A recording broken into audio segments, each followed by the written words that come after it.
우리 인생은 선택과 결단의 연속입니다. 오늘도 이 거룩한 주일에 하나님께 먼저 예배드리는 것이 내 삶의 우선적 가치라고 생각하며 결단하는 마음으로 이 자리에 나왔을 것입니다. 그 무엇보다도 이 예배드리는 것이 나에게는 가장 소중하다. 이 예배 시간 놓치면 안 되겠다.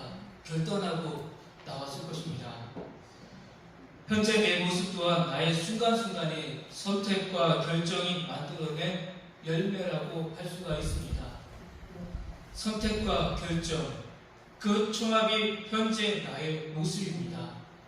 내가 이만큼 걸어온 것, 뒤돌아보면 내가 선택할 때가 있고 결단할 때가 있었다는 것입니다. 물론 우리의 부모님을 우리가 선택할 수는 없습니다. 우리의 자녀들을 내가 마음대로 선택할 수가 없습니다. 하나님께서 주신 축복입니다. 그러나 그 외에 많은 부분들은 우리가 스스로 결정해 왔습니다. 예수를 믿는 것도 선택했고 하나님의 뜻이 무엇인지 질문을 하면서 신앙생활도 해왔습니다. 그러므로 우리의 결정은 지혜로워야 한다는 것입니다. 무슨 일을 할 때마다 어떠한 선택을 할 때마다 결단할 때마다 지혜롭게 해야 한다는 것입니다. 또 그렇기 때문에 결단하기 전에 필요한 것이 있는데 그것이 바로 분별력입니다. 특히 오늘날 같은 다원하게 시대에 살아가는 우리에게 절실히 요구되는 정신은 그야말로 분별력입니다. 분별할 수 있는 지혜로 삶을 바르게 선택할 수 있다면 어떤 것에도 겁내지 않고 도전하면서 살아갈 수 있기 때문입니다. 그렇다면 이러한 것을 허락해 주시는 분이 누구이겠습니까? 내 속에 분별하는 능력을 주시고 사랑의 열정을 끊임없이 공급해 주시는 분 말입니다. 혹시 이런 것이 저절로 된다고 생각하십니까? 마음속으로 끊임없이 나는 할 수 있다. 나는 내 힘으로 이 모든 것을 이겨낼 수 있다. 반복해서 되면 되는 것이겠습니까? 결국 그렇진 않습니다.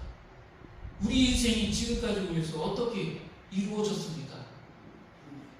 우리에게 다시 희망을 품게 하고 다시 사랑할 수 있는 용기를 주시는 분이 계십니다. 누구이겠습니까? 바로 우리 안에 사랑하고 분별하는 열정을 불어일으켜 주시는 성령이십니다. 성령이 아니고는 우리가 궁극적인 소망을 가질 수가 없습니다. 그런데 내게 다가오시는 성령이 진리의 영인지 거짓된 영인지를 어떻게 알 수 있겠습니까? 내가 성령의 인도를 받았다고 생각했는데 어느 순간 이것은 거짓의 영, 미혹의 영, 악의 영이었구나 라는 깨달은 적 없으십니까? 우리는 인생을 살면서 우리 안에 선한 것과 악이 항상 공존하고 있습니다. 때로는 이 악이 우리의 심령을 계속해서 지배하려고 합니다. 어쩌면 이 거룩한 주일 아침 주의 예배를 드리기 위해 우리는 선택하고 결단했지만 걷는 거리에서 악이 자꾸만 우리를 괴롭히는 경우가 있습니다. 성경은 인간이 얼마나 악한가를 들춰내는 책입니다. 인간 자체로서는 희망이 없다는 사실을 적나라하게 보여주는 책이 성경이라고 할 수가 있습니다. 인간은 스스로는 치유가 불가능한 존재입니다. 속이는 존재요, 남을 기만하고 자신도 기만하는 존재가 인간입니다. 남보다 잘났다고 싶으면 우쭐대고 자기 고치에 빠지는 교만한 존재입니다. 악을 행하고도 뻔뻔하고 무책임한 존재가 인간입니다.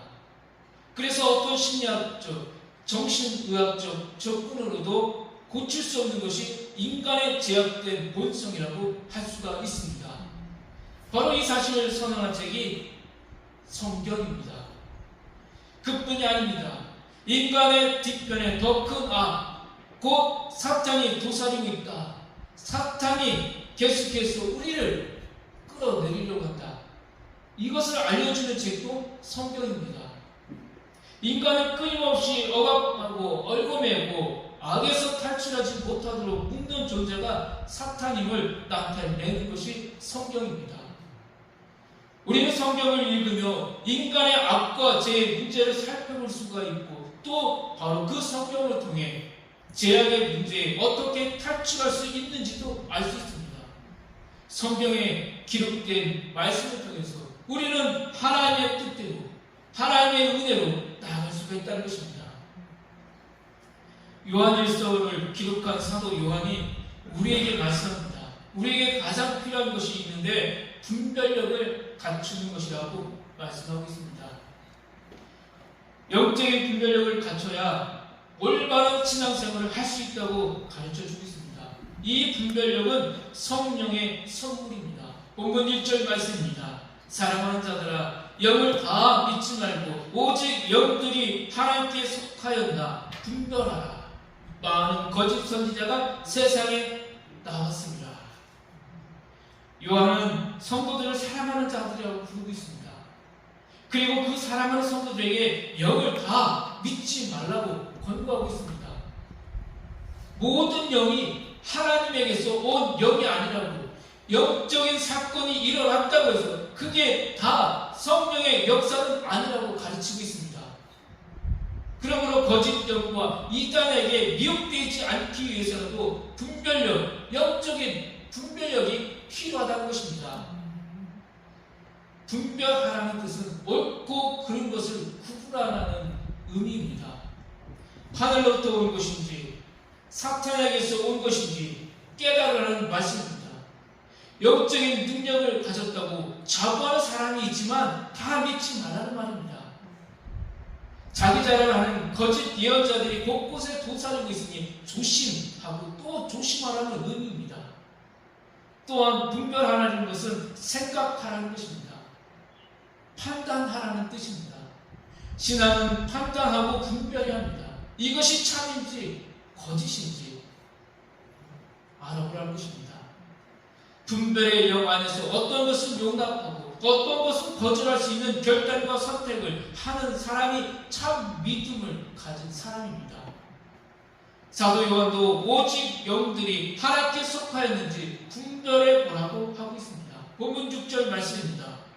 우리는 하나님께 속하였으니 하나님을 아는 자는 우리의 말을 듣고 하나님께 속하지 아니하는 자는 우리의 말을 듣지 아니하나니 진리의 영과 미혹의 영을 이로써 아느니라. 어떤 영이 진리의 영이고 미혹의 영인지를 알 수 있는 방법이 있다고 합니다. 진리의 영은 하나님을 아는 자의 말을 듣는다고 합니다. 하나님을 아는 자, 목회자의 말에 순종한다는 것입니다. 영적인 지도자의 말에 순종하며 듣는다는 것입니다. 주의 말씀을 듣고 순종하고 실천으로 옮기는 사람입니다. 반면에 하나님께 속하지 않는 자는 우리의 말을 듣지 않는다고 했습니다. 사도들의 말을 듣지 않는다. 목회자의 말을 듣지 않는다는 것입니다. 귀를 닫아버린다는 것입니다. 이것이 악의 지배입니다. 사도 바울 역시 고린도전서 12장 10절에서 하나님께서 우리에게 성령을 통해 분별하는 은사를 주셨다고 했습니다. 이것이 거짓인지 참인지 알 수 있는 은사를 주셨다는 것입니다. 만약 그 영을 주지 않으셨다면 우리가 미혹의 영에 넘어갈 수밖에 없다는 것입니다. 어둠의 지배 속에서 계속해서 헤어나오지 못하고 그 어둠의 지배로 닫으면 끝난다는 것입니다. 그러나 이 고린도전서의 말씀처럼 분별할 수 있는 은사를 주셨기 때문에 어둠 속에서 우리가 나올 수 있다는 것입니다. 우리가 예수 그리스도를 영접할 수 있었던 것이 이것입니다. 이것이 가짜이기 때문에 진짜이신 예수 그리스도를 믿고 우리가 세례를 받고 우리가 지금 성령의 충만한 삶을 살 수 있도록 만들어주는 것, 이것이 진짜 영을 갖고 사는 삶의 모습이라는 것입니다. 세상 사람들은 성령의 역사를 몰라 어둠의 영에 갇혀 살아가고 있습니다. 그런데 문제는 예수를 믿는다고 하면서도 여전히 거짓의 영, 미혹의 영에 붙잡힌 사람들도 있다는 사실입니다. 교회 안에 예수 그리스도를 잘 믿는다고 외치는 사람들이 있지만 어떤 사람들은 가짜의 영에 빠져서 살아가고 있는 사람들이 있다는 것입니다. 왜 그렇겠습니까? 그저 그런 보통 물건에 가짜가 있다는 것이 이것을 깨닫지 못하는 것입니다. 그러나 그 속에는 모조품도 있습니다. 왜 모조품이 있겠습니까? 진짜가 있기 때문에 가짜도 있는 것입니다. 우리 신앙이 이 복음이 진짜이기에 가짜의 영도 있다는 것입니다. 명품에는 소위 짝퉁이라는 게 있습니다. 왜 있습니까? 이것이 소중하기 때문입니다. 복음이 소중하기 때문에 가짜도 있다는 것입니다. 예수를 믿는 것도 마찬가지입니다. 예수를 믿는 것이 너무나 소중하기 때문에 그 안에 가짜가 있습니다. 모조품도 있다는 것입니다. 자꾸만 우리의 심령들을 이 복음 안으로, 이 영생의 길에 들어가지 못하도록 우리 몸을 끌어내는 자들이 있다는 것입니다. 소위 거짓 그리스도인, 거짓 영적 지도자, 거짓 목사들이 있습니다. 진리의 영에 붙잡히지 않고 거짓의 영에 붙잡혀서 자기 욕심만 채우는 가짜 그리스도인들이 있습니다. 본문의 말씀은 어떤 사람이 미혹의 영에 붙잡힌 사람인가를 우리에게 알려주고 있습니다. 본문 2절 3절 말씀입니다. 이로써 너희가 하나님의 영을 알지니 곧 예수 그리스도께서 육체로 오신 것을 시인하는 영마다 하나님께 속한 것이요 예수를 시인하지 아니하는 영마다 하나님께 속한 것이 아니니 이것이 곧 적 그리스도의 영이니라. 사도 요한이 이 말씀을 기록할 당시 이단 사설이 있었습니다. 곧 오신다는 주님이 오시지 않자 엉뚱한 복음을 전하는 자들이 있었습니다. 특히 영지주의라고 불리는 가연설을 강조하는 이단들이 있었습니다. 예수님이 영으로 이 땅에 오셨지 육체로는 오지 않았다고 주장하는 이들입니다. 이러한 사고의 근본적인 틀은 이원론입니다. 영은 거룩하고 육은 천박하다고 여기는 사상입니다. 그래서 구약의 하나님보다 신약의 하나님이 더 선한 하나님이라고 가르치기도 했습니다. 심지어 예수님이 이 땅에 성육신한 것처럼 보였지만 사실 육체의 모습으로 오시지 않았다고 주장했습니다. 예수님은 우리의 인간처럼 육신을 입고 이 땅에 오셨습니다. 그리고 고난당하셨습니다. 십자가에 못 박히셨습니다. 이 사실이 왜 중요하겠습니까? 우리가 매 주일마다 사도신경, 신앙의 고백을 하는 이유가 무엇이겠습니까? 바로 그 가운데 우리 죄악이 대신 못 박혔기 때문입니다. 우리의 모든 부끄러움과 허물, 죄악이 예수님의 십자가에서 함께 못 박히고 예수님과 함께 죽었기 때문입니다. 그리고 예수님이 다시 부활하심으로 우리 역시 새 생명을 얻게 되었습니다. 그런데 바로 이 사실 자체를 거부하는 거짓 영들이 있습니다. 예수님이 성육신 하셨다는 사실을 거부하고 예수님의 부활 역시 거부하는 자들입니다. 성경은 바로 그런 자들을 적 그리스도의 영이라고 가르치고 있습니다. 예수 그리스도의 십자가 대속의 은혜를 거부하는 자들이 있기 때문입니다. 적 그리스도의 영의 특징은 그들도 예수님과 하나님의 이야기를 한다는 것입니다. 처음 시작할 때 이단은 무엇입니까?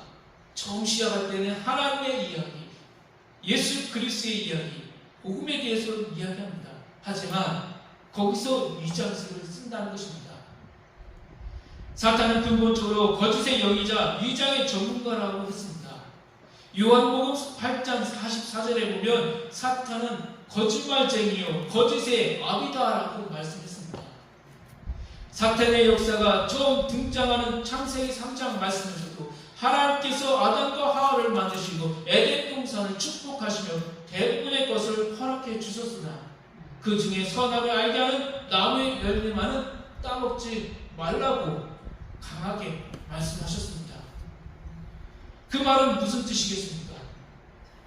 너는 자유자지만 하나님은 아니라는 뜻입니다.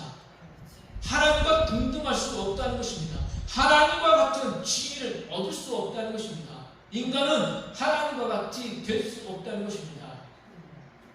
너에게 명령하는 창조주가 있고 내가 경배할 창조주가 있다는 사실을 바로 이 나무를 보면서 기억하라는 뜻입니다. 그런데 사탄은 아담과 하와에게 다가와서 위장술을 씁니다. 먼저 뱀으로 위장했습니다. 그리고 거짓말로 그들을 서슴없이 속입니다. 그러나 100% 거짓말을 한 것은 아닙니다. 하나님 말씀을 그대로 인용하면서 교묘하게 그 말씀을 바꾸기 시작했습니다. 아마 죽지 않을까 하느라. 그리고 너의 탐욕이 있지 않느냐, 너의 교만이 있지 않느냐, 내가 하나님처럼 되리라. 이런 말로 아담과 하와를 유혹하면서 그들을 죄악에 빠지게 했습니다. 처음에는 하나님에 대해서, 예수 그리스도에 대해서 가르쳐줍니다. 그러나 끝이 다르기 때문에 이단입니다. 악의 속성 중 하나가 바로 이 거짓입니다. 그럴듯하게 꾸며 본래의 뜻을 변질시킵니다. 속임수도 그런 것 아니겠습니까? 100% 거짓말을 하면 들통날 수 있으니 거짓 반, 진실 반 섞어서 교묘하게 남을 속입니다. 진실에서 벗어난 말을 추구하고 본의를 왜곡시킵니다. 모든 거짓말은 위장술을 씁니다. 은폐술도 사용합니다. 그리하여 진실을 오도하고 포도합니다. 그러다 거짓이 드러나면 그 죄를 남에게 덮어 씌우기도 합니다. 책임을 전가하는 것입니다. 사탄이 인간을 유혹하는 모습이 그랬습니다. 때로는 하나님의 이름을 들먹였습니다. 때로는 경건이라는 말을 들먹이면서 자기 생각과 탐욕을 챙기려고 했습니다. 사람과 사람을 불신하게 하고 이간질하는 모습도 보였습니다. 교회가 무너지게 만든 것입니다.